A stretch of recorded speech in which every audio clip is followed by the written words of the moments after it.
Harris, the Harris brothers as they're known. They at Bill's home on Collow Creek Road. Actually, this is their grandfather's home. This house is vintage 1875, and Bill and Jean are lifelong residents of Mooresville, and they're going to tell us about their house, about growing up in Mooresville, and particularly about dairy farming. Today is December the 5th, 2006, and we thank you so much for allowing us to come and interview you. And will you start off by telling us about your house? I'm Bill Harris. The house that we live in was a house that my grandfather purchased in 1903 from his uncle Isaac Harris, who built this house in 1875. Until he purchased this house, he and my grandmother were living in the Collow Creek community, where they had 3 children. Our dad was born in December the 7th of 1902, and they bought and moved here in January of 1903, which he was only a month old when they moved here. My grandfather started with registered jerseys and milking cows as soon as he was here. Matter of fact, he moved some cows with him when he came up here. He first started by selling cream, separating the cream from out of the milk and selling the cream, shipped it to NC State College in Raleigh. From there, they moved into bottling milk and selling it door to door, of which they sold out in 1947 the milk route and went to grade A bulk, producing it and selling to Mooresville Creamery. We did continue milking cows here. My uncle and my dad and my brother and I, till we sold the herd in February of 1995. Since then, we have been raising wheat and soybeans and hay and baling straw, and that's what we're doing as of today. Now, maybe my brother wants to add something to that. Well, our grandfather back, do you know the date, won the Master Farmer Award on that paper. Awarded to him for farming. 1927. Now, what was your grandfather's name? W.B. Harris Sr. W.B. Harris Sr. Yeah. And your father was? W.B. Jr. and one W.B. the third. Okay. Now, you mentioned, excuse me, Gene, I'm sorry to interrupt you, All right. but I want, before I lose this, you mentioned Isaac Harris. Wasn't he a mayor of Mooresville? I'm understanding he was the first elected mayor of Mooresville. Okay. And he was your great-grandfather? No, he was our great-great-uncle. Great-great-uncle. Okay. Would be our grandfather's uncle, our dad's great-uncle, and our great-great-uncle. Okay. All right, Gene, you were talking about this award that your father got for Master Farmer. He got an award for Master Farmer Award back in 1927. He was farming. Let me back up a little bit. He and his twin brother, Dupree Harris, went to California for 4 years when they finished high school. Lived out there with kinfolk, and they learned a lot of new ways of farming. And he's always said that was his college education.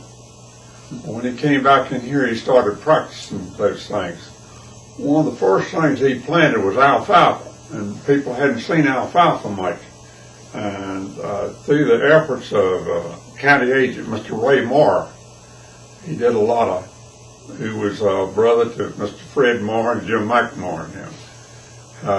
They did a lot of work together, he and Ray Marr, and that's where he gained this recognition back in 1927. I grew up in the milk bottling business. We were still bottling milk when I was a young boy, and I helped bottle milk, helped do things like that, wash bottles. It was a different lifestyle then, the way you bottled and processed milk. Tell us about how you bottled milk back then. back then with bottled milk, of course, it was put in glass bottles. We had quarts, pints, and half pints. The half pints went to the school. These bottles were washed every day, and we had to wash them and sterilize them. We bottled milk with a bottler that was a hand operated, would fill 2 bottles at a time. And you had a capper that would slap a cap on it. You had to pull down on a lever. And when I first started, I could hardly pull the capper. It was so hard. I was just a young little boy. But that was, my grandmother helped me. She helped me bottle the milk. And that was my job as a one of my first jobs as a young boy here on the farm. And our dad took the farm milk to town every morning, delivered the milk to the houses, put it on the front porch. As I got older, he let me help on the milk truck. This job I loved because you could ride on the running board to the milk truck and set milk on people's front porch. As a young boy, I enjoyed very much. I didn't get to do it too long. This was before they called that child abuse. Yeah, that was we called child abuse now. Wasn't a matter if you wanted to work, it was a matter you did work. Didn't nobody ask if you wanted to work, but there was a lot to do. Of course, as we got into the business, it's a 7-day-a-week job. And Those cows had to be milked every day. Every day. And if you're feeling bad, you still milk the cows. If you're sick, you still milk the cows. And if you got a member of your family that passed away, you still milk the cow. You just work around that. That's part of it, living. So how many bottles of milk do you think you would bottle in, say, in a day's time? Do you have any idea? Remember? In my When you were doing it? When we were prime bottling milk here. Oh, they put out about 80 to 100 gallons a day. Yeah, about 80 to 100 gallons a day, which would be 400 quarts, something like that. Yeah. And Now, as we got bigger, as we got into the wholesale, we got much bigger than our father and uncle were. Our father and uncle farmed here together, Henry Harris. They were Ben Harris's sons, and they operated the farm together till they lost their health and passed on. Matter of fact, they died within 11 months of each other. Yeah. When the farm was dumped on our hands, Bill was 19, I was 25. I don't know how we made it. The Lord was with us. That's all there was to it, because we were 2 greenhorns. Who were the other dairy farmers in this area, in the Mooresville area, that bottled and sold milk? At the time, Albert, there was Mr. Mitch Festman over here, Wyatt Festman's daddy. He was selling milk and bottling it. And there was Edmondson's. Mr. Robert Edmondson had a farm and was selling milk. And at that time, there was a dairy opened in Stateville called Superior. Superior Dairies sent a truck to Moorville every day, and they were bottling milk. Now that was the milk business. That was it. Besides Moorville Creamery, Moorville Creamery was selling milk and bottling milk. And when we quit bottling, that's where we went, to Moorville Creamery. That's where our dad and our uncle started selling milk wholesale to Moorville Creamery. You want to add to that? No, that's pretty well described it. And of course, all these milk plants were either bought out or consolidated with larger plants. Most of the dairy processing plants today, they're very, very few compared to what there used to be, but they're very large plants with large volumes.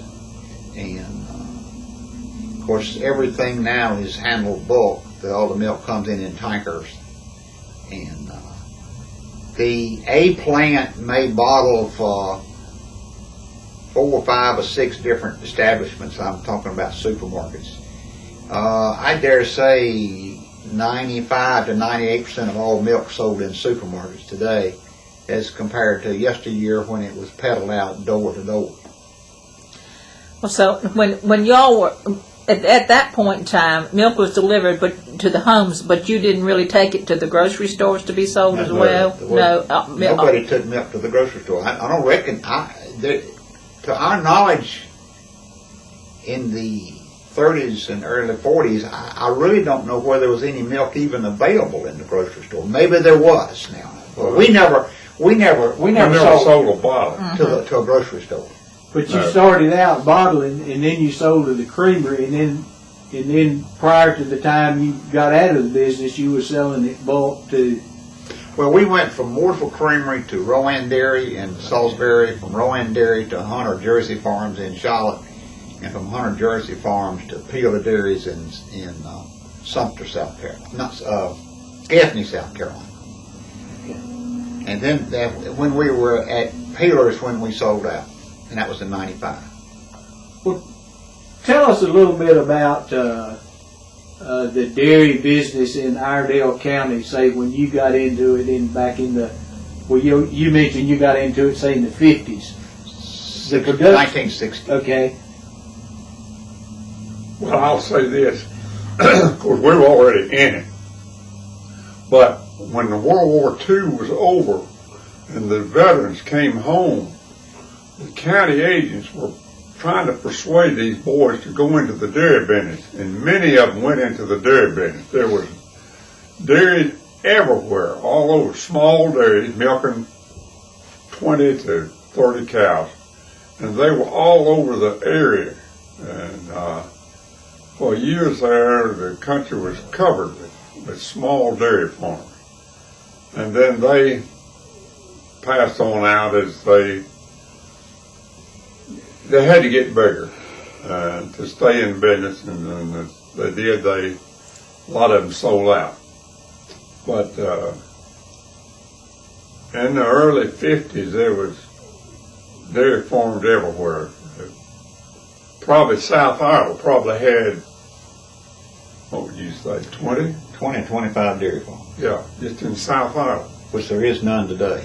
But then at that time, Iredell County was the largest milk producing county in the state. Still is the largest dairy farm in the. No, milk producing county. Milk producing, excuse me. But you ask how the dairies have changed. They've become much larger. A lot of the dairy farms today only milk cows. They purchase everything that the cows eat. They buy their silage. They buy everything. They basically milk close to 24 hours a day. We went from milk cans to tank to bigger tanks, and now some of these big farms are so big that they milk in the truck. The truck is the tank. Yeah, but they have a cooler. They have a cooler. They have a cooler that the milk goes through, and it goes right on the tanker. That tanker either leaves there once to twice a day, taking milk to one of these processing plants. So that milk just comes straight out of the cow, is cooled, and goes in the tanker, and then it goes to a processing plant where the cream is removed, or it's homogenized, pasteurized, whatever the process is. Yeah. At your peak, how many cows were you milking? We were milking 150, actually milking. We had about 350 head of milk cows, dry cows, heifers, calves, and everything. My dad done the most they ever milked was 35 to 40. Dad made the statement that farm couldn't support more than 40 cows. We always laughed about that because when we sold out, there was cows everywhere. We were almost cow poor. And another thing, how much land did this farm encompass? Well, when we had the peak of our dairy business, we had our farm, 1, 2, 3, 4. We had 5 other farms rented. Not the total farm, but at least we were renting fields and pastures on 5 other farms. It took that to maintain the number of head of cattle that we had, and we weren't we weren't raising any grain the last 5 to 10 years. We were buying all of the grain. We raised all the forage, except a couple of years there the dry weather hit us that we had to buy hay and silage. But we were raising our hay and silage and buying all of our grain. You said a while ago that if there was a death in the family, if you were sick, no matter what, you had to milk the cows. And I know that probably no 2 days are alike, but tell us, back in your heyday of farming, what a, quote, normal day would be, about what time you would get up and what you had to do every day. Well, I usually was up 4 to 4:15, no later than 4:15. 7 days a week. Yeah. And I tried to be at the barn at 4:30, 15 minutes later. And I usually started milking, and Gene got there, and then we milked, and then one of the guys that we had hired would come in, and I would cut loose and come in here to grab a bite to eat, and then another guy that worked for us would come in a little later after that, and Gene would feed, and then go home for breakfast, and they would finish up, and I'd be back out there as they finished up. Then we proceeded. At the last several years there, I made the statement that, especially the last 3 years, that this farm at that time ran us. We didn't run it, because it was taking way too many hours in the day of our time to make things go. And but basically we had to keep the lot scraped. We had a large concrete lot, covered feed troughs, 3-stall barn. That all had to be scraped daily to get the manure off of there into a manure storage pit. Any bedding had to be done or replaced. You basically haul manure every time the weather allowed you to haul manure. If you thought you were going to let it get by and wait till it suited you, then wet weather would set in and you'd be in a mess. I mean, you just actually be in a mess. So and the next thing, you had to have some open fields. You just couldn't. We did get several winters there that we were banked up on manure that we would store it in piles and then spread it when the weather permitted in the field to come open. We had a 6-month storage space for it. Had a pit, concrete bottom, and everything in it. Well, that went out the winter when the. If you had a bad winter, in other words, like he said, you better haul when you get a chance, because that thing you'll get behind. First thing you know, it gets wet. You can't get on the land, and so of course the manure was a benefit to the crops, the corn and stuff absorbed. But talking about time wise, when we got out, we were spending 6 days a week, 6 hours a day, just milking. Yeah, or more. So if you finished up your morning milk and cleaned up the manure and whatever, and then what time was it then? Usually 9:30, 9:45. All right, and then you had, when was your second milking? We tried to start, now when you say start milking, we end up calling starting milking is when the first milkers went on the first cow. Then you got to be there 15 minutes to 20 before that. You got to disinfect the lines and get everything in, get the cows in the holding pen. But we tried to be milking at 3:30 so that we would be through by 6:30 or 7:15. That was your golden light to get in at night, especially when it's cold weather. You didn't want to be caught up in the barn late, and it did happen. You get caught up a little late. But Then you'd have problems during the day. You'd have a breakdown on farm equipment if you were working at something. And we finally got where if we got in 5 to 6 hours in the field, that was a good day. Mm-hmm. Big day. So that time was spent with the cows. And you got to spend time with them, because Then you got things come up, cow gets sick, or one trying to have a calf, and you got to work with her. Then a couple of times there, we'd get ready to milk, and somebody would call, and there was 40 heifers out over on Fieldstone. Well, you know, Bad news. that was bad news. You had to, basically, you pulled everybody out, and it went over there to get the heifers up, and put them up, and usually left a couple guys over there to fix the fence, and some kid on a go-kart, you know, cut the fence. I mean, a dirt bike cut the fence so he could ride in the pasture. That's okay. Don't let this cow over here on my yard. So the time you get through with your emergencies and your second milking, then it's time to come in and eat and collapse, go to bed, so you get up the next morning. Get started so you get up and get going next morning. No wonder we had any kids, Al. I think most people don't really realize how hard a life being a farmer is. Well, it's an enjoyable thing in one sense, and there's several qualities about it that I'll always remember. I was able to eat 3 meals a day with my kids, and that's something very few people can say this day and time. Sandra quit her job when our children were born, and she stayed at home, and we had 3 meals a day together and shared. And the kids were around here on the farm, and our kids were involved in the farm work. I mean, we did use them, and they learned a lot. They learned a lot. They learned how to work. Yeah. And I think this day and time, a lot of kids don't have an opportunity to know how to work. My kids fed baby calves. That was their chores in the afternoon. And keep the calf pens bedded. They learned that they had things to do in the afternoon when they came home from school.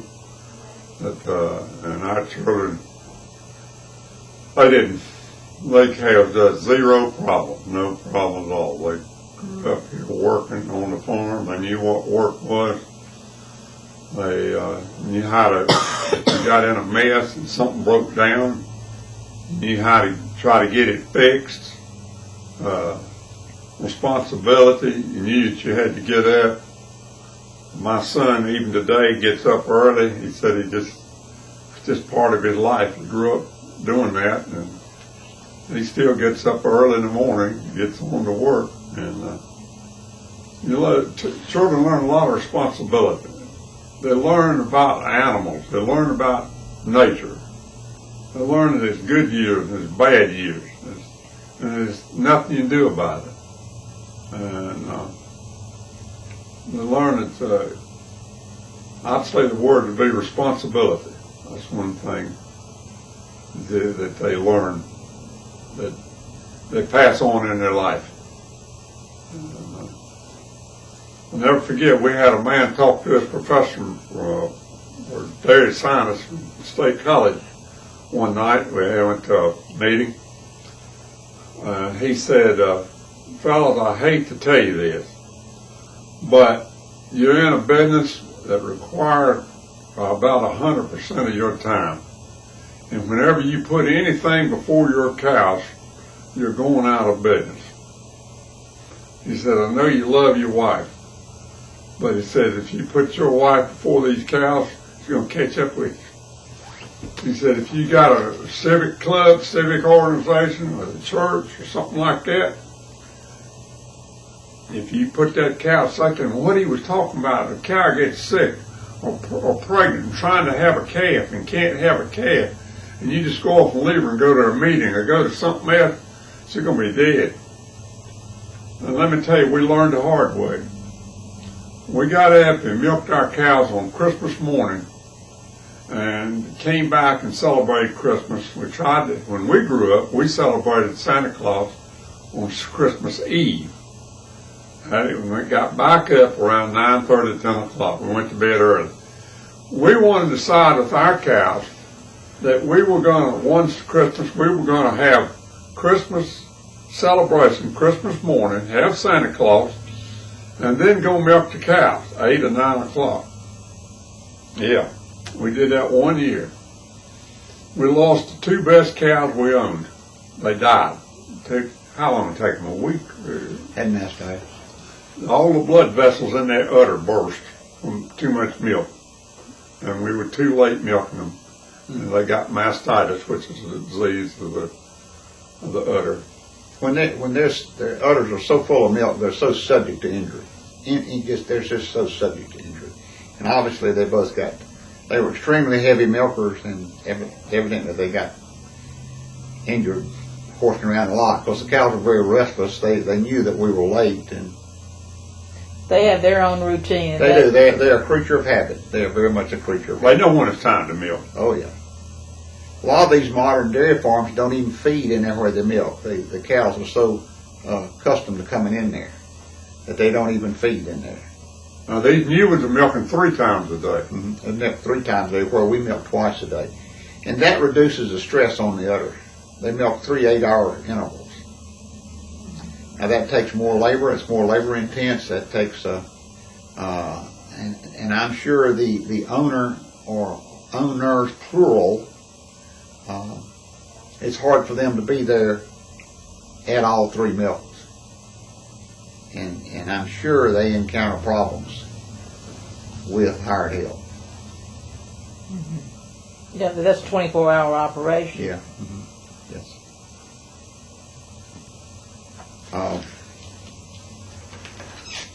The dairy industry now is such as on a national scale. Actually the price of milk here in North Carolina, other than the overorder premium, is established under federal milk orders. And I think it's still coming out of it's based on the cheese price in Wisconsin. It's been, like I said, since '95 since we were in it. I was pretty heavily involved in the marketing of milk the last several years we were in business, and but the western states, we saw them this summer when we were on our trip out to California.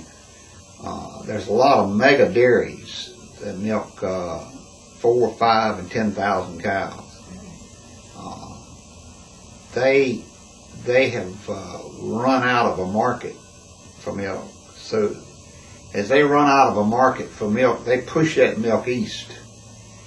And a low man sells milk.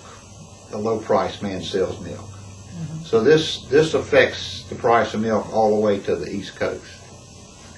We encountered this several years before we sold out. And this milk was moving from Texas. It was moving in here from Nevada, Utah. A lot of those states out there were pushing milk this way. And this did affect the price of milk, and still does today. Do you ever wonder now, since it's been over 10 years since you've been out of the milking business, how you had time to do it and do everything else you got done? Howard, I try not to think about it. That's almost like a nightmare. I was totally really, I was ready to get out. I mean, there was no second guessing on my part as to where we should get out, and I was ready to get out. We couldn't see any future. And We had encouraged both of our sons to go somewhere else to look for work. That way it didn't affect any other families or anybody else's lifestyle if we sold out. There wasn't any family members other than he and I involved in it. Well, even as long as 10 years ago, you were beginning to see changes on this side of town as well, correct? True. Not near as much as we see today. Mm-hmm. It would be an absolute nightmare to try to cut silage up and move silage up and down this Highway 3 out here now. I mean, let's just face it. we were rolling wagons up and down the road. It was getting bad when we were starting to Yeah. get bad toward the last there. But it would be terrible now. I mean, we try not to even move any farm equipment at all after Friday afternoon after 3 o'clock. I mean, it's just, forget it. Just leave it where it is. Everybody's in a hurry, and what do you hold me up for? This may be a question you don't want me to ask, but comment about the hazards of farming. It's Maybe related to some of your.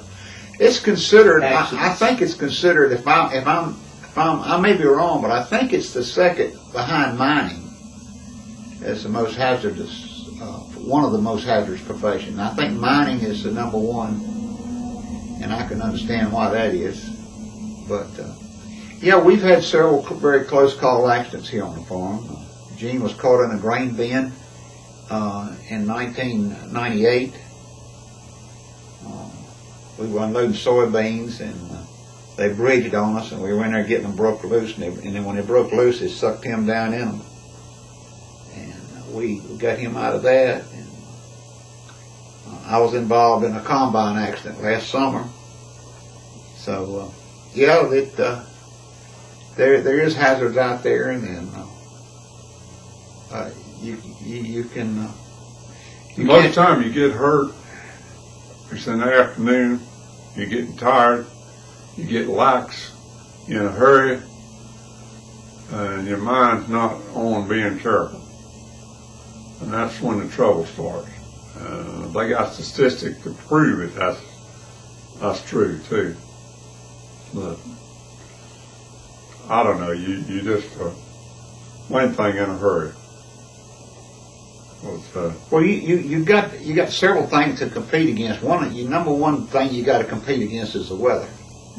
The weather waits for nobody. Weather waits for nobody. Doesn't wait for you. When it gets ready to go, and just some idea. 2 years ago, we finished drilling wheat and combining soybeans on December the 6th. It was on Sunday, and we had been held up by bad weather, and the window opened up, and they put 2 combines on the farm down the road, and I was here on this farm finishing drilling, so didn't make it to church that day, Albert. So, you don't want to work on Sunday, but sometimes you have to. You may have bad weather all week, and Sunday is the first favorable day you can get on the land or do something. You don't want to, but you've got to take advantage of that break in the weather. well, you may have a breakdown with a piece of farm equipment in the Oh, park. breakdown. Farm in the park, come in here late Friday afternoon, UPS, and you work on it late Friday afternoon. You work on it all day Saturday and get it going. And the weather's clear Sunday. What are you going to do? You've been down since Wednesday. And they call for rain Monday. Yeah, and they call for rain Monday. What are you going to do? You going? You better get out there, because you'll be looking at that crop about 3 or 4 weeks later, and it's going down, and you want to get it in, and you missed the chance. A lot of times, most of the people have the most to say about you working on Sunday is on his way to the lake to ride on his motorboat across across the lake. So anyway, maybe I shouldn't have said that, but it is. There's a man out here today, farms big, fine fellow. And they say he gets his tractors ready and everything. He watches the clock, and at about 5 minutes after 12 midnight on Sunday, he fires them up and they're ready to go. That is the weather. He runs on Sunday if it's an emergency. Jimmy was telling me about Johnny Moore does that. Of course, he's not the original. Mr. Irvin used to do that up on Stuart Irvin's daddy did that. He'd crank up Sunday night. Well, is there anything else that you gentlemen want to tell us about? That pretty well takes care of the farming operation, I think. Bill, let me change and go back and ask about something else. Starting back with your great uncle Isaac Harris, tell us how many families have lived in this house. Well, let's see. My my grandfather, Isaac sold this directly to him, didn't he? yeah, but Isaac had already moved to Mooresville. He was living in Mooresville when he sold this place out here. I don't know how long he lived here, but he was living in town, and of course, you know, he built the house down there on South Main Street in, I believe it was 1903, about the same time he sold this house, the one where The house beside the library. yeah, the house beside Yeah. the library. Yeah. So, but he was living somewhere in town because I'm sure he had to be eligible to be a mayor and on the town board. But real interesting, Mr. Ernest Moore, who's dead now, but was a carpenter in this area for years, and he did some work on this house for Santa and I in the early 60s. Said that he remembered when they built this house. Well, no, he remembered his daddy talking about when they built this house. I'll get that straight in a minute. That all this field here above the barn was forest pines, which is the original pine trees. They cut one log off of it. They just wanted the butt log. They burned everything else. It was in their way, you know. Didn't want to make any lumber out of it. Didn't want to make any lumber up where there's any limbs or anything. You know, it's less notch down on the butt cut. And they say they burnt logs for 2 years to get rid of it. This house that we're in today, give you some idea. The main sills that run north and south this way under this house is 38 feet wide, and they're all one log. But back to that question, Bill, you and Gene have both lived in this house. Gene lived in this house. Yes, he and Barbara moved here after, let's see, in our immediate family, our grandfather and grandmother and Uncle Henry and his wife lived here. Gene and Barbara lived here for a short period of time before Santa and I got married. And then Santa and I have lived here. So, Been a lot of Harrises out here. there's been a lot of Harrises. Yeah. A lot of Harrises. And there's been several of them have passed away in this house. Yeah. Our grandmother and our uncle. Our grandfather, they moved him to the hospital shortly before he passed away in 1945, but he was here the afternoon before he passed away and counted a load of alfalfa hay coming in the yard. So he was very alert and confident up till he died. The original kitchen sat out there, Yeah, away from the house. away from the house. The house stopped at the back wall of the dining room, you know. Yeah. And that kitchen burned. Yeah, once or twice it burned. Well, that's what they tell us. We weren't here. Yeah. We don't know. Then they built, later on as they advanced with stoves and stuff, they built the kitchen back on the rear. And, but then, after Santa and I moved in here, we have remodeled this house, remodeled several things over the years. In 1998 and 99, we did extensive renovations here. We widened our den and added a bath upstairs in 1975. Both of our children were small, and as the kids stayed upstairs, we were going to need additional bathroom space, so we added a bath upstairs and did some changing there. Added some closets and various things. This house probably didn't have closets. They did not have closets, no. Everybody had what they call a shift robe, you know, it's a portable type place you moved in, that's where you stored your clothes. People didn't have the amount of clothes back then as they have now either. This is one of the first houses that had a bathroom. This was right up on it. Some of that stuff there. They enclosed part of the porch back there and made a bathroom. I don't know what years and years ago. Then this house was one of the first houses to have electric lights. And it wasn't from the power line. There was no power line. They had a generator. And it sat out on the building for years and had a What they call these hit and miss engines. hit and miss engine. They'd fire that thing up, and it'd have lights at night. They'd fire that thing up at night, and they had lights and radio. Her grandfather believed in a radio. And, Because was it that probably was. before our day? I don't remember them running the generator. I was going to say it probably was a long time before they ever got electric wires out to this part of the county. Well, as a matter of fact, the first telephone line that came out here, there's a group up here in the community that it was made out of cedar poles. And if people kept up, I helped my daddy keep up. Yeah, they working kept up on the telephone phone line. He had clambered to these spikes, and he about whipped me one time. He was up on a pole, and it was a cedar pole, and the outside had rotted. The heart was still good, like all cedars were. He was up there working, and all of a sudden, the whole outside sucked off the pole, and down he came and hit the ground. I just died laughing. He didn't think that was a bit funny. I looked back. I know something I want to ask you. There used to be a large windmill behind your house. Tell us what purpose that served here on the farm. That pumped water. Our granddaddy bought that windmill down at what's that little place down on Blue Concord? Millingport. Millingport. He bought that windmill secondhand down there, and they moved it up here and built it. And it basically pumped the bulk of the water here on the farm for years and years and years. We took it down. Where it was located, it was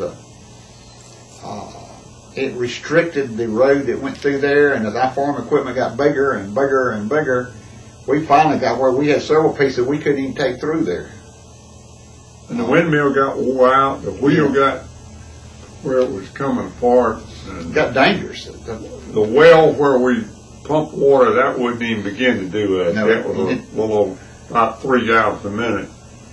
But for years and years, it pumped every bit of the water for this farm, every bit of it, for years. And they actually turned the cows out and encouraged. They had watering troughs, but they encouraged the cows to go to the creek to get water. Yeah. And And I'll say this, that's good power. That's good power. this summer when we were in California, we saw those windmill farms out there in California. It was just lines and lines and lines of windmills out there. Of course, they were generating power. They weren't pumping water.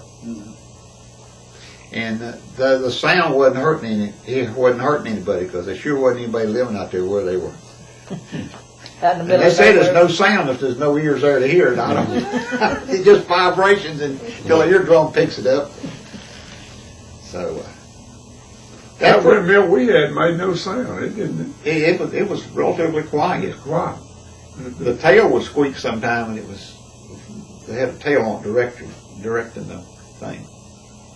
And the plunger sometime would make a squeaking sound, but it had like a cam eccentric type, and it would pump up down like this, and there was a shaft coming in from the windmill into a gearbox out of an old Pontiac car that they had rigged up, and they could hook it up to the pump, and that thing would sit there and pump. And that's how they originally cooled that milk that they were bottling.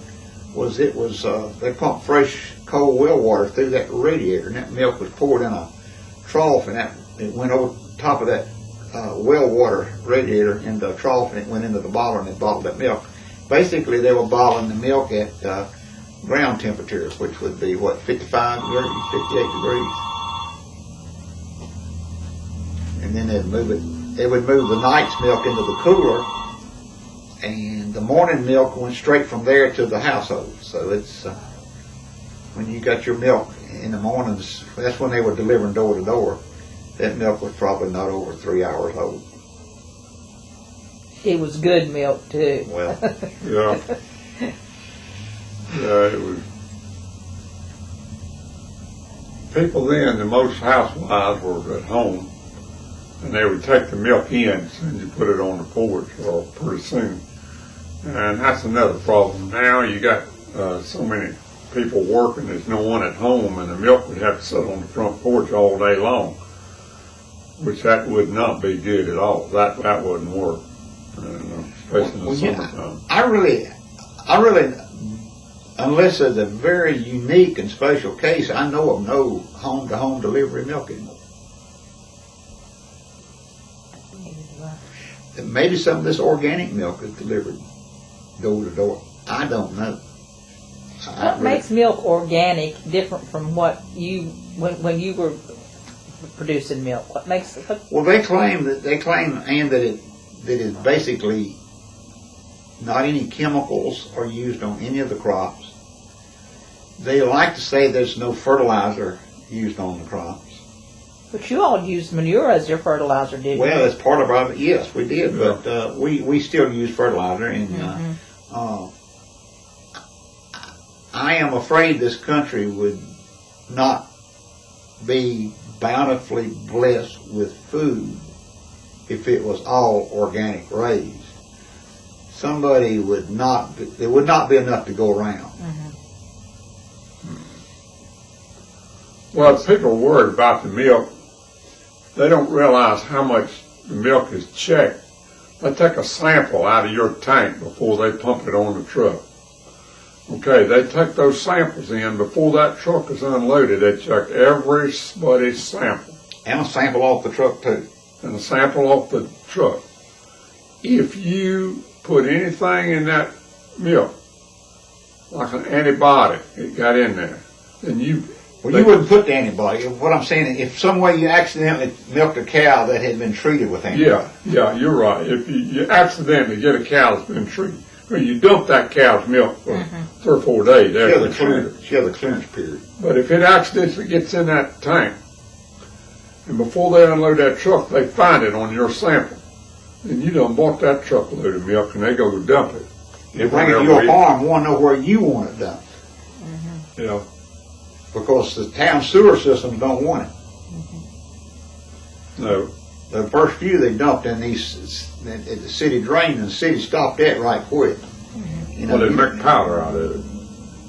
They don't want to do anything with that milk. No, they don't want to do anything with that milk. So,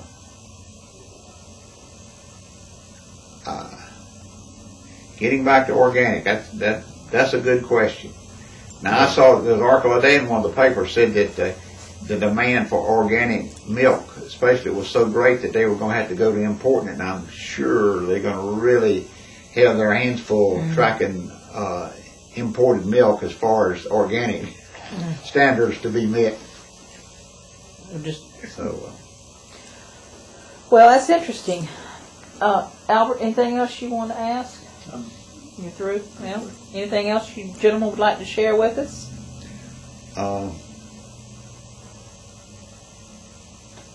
Well, I will elaborate on one thing.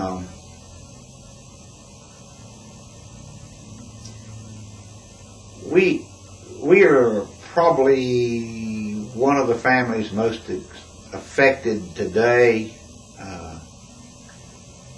by appreciated land values.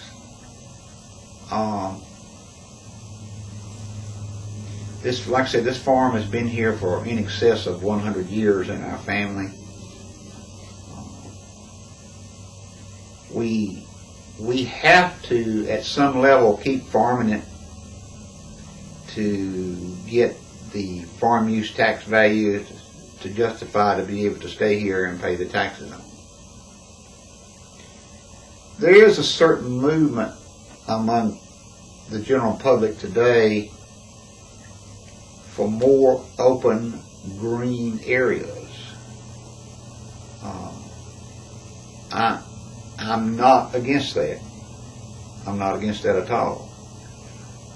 I am somewhat against how they want to get that open green space. They want to change some zonings and regulations where farm families can't sell their farm for development reasons or at the best possible use to generate money for the family. To me, this is wrong. Especially these true farm families who have stayed there for 2 and 3 generations, they don't have retirement plans, generally speaking, or corporate retirement plans. They don't have corporate 401 plans. Basically, the equity they have in this land is what they're counting on to supply their needs in their older years. So, me personally, I feel that if the general public wants this open space, then they need to generate enough tax revenue to go buy these farms at market price and keep it green if they want to. But don't expect these farm families to supply the modern day family with green open fields of stuff to take the kids out and ride by on Sunday afternoon and look at. It's I just don't think that's fair to those involved. Another thing, a lot of these families are ready to quit because they're getting up in age.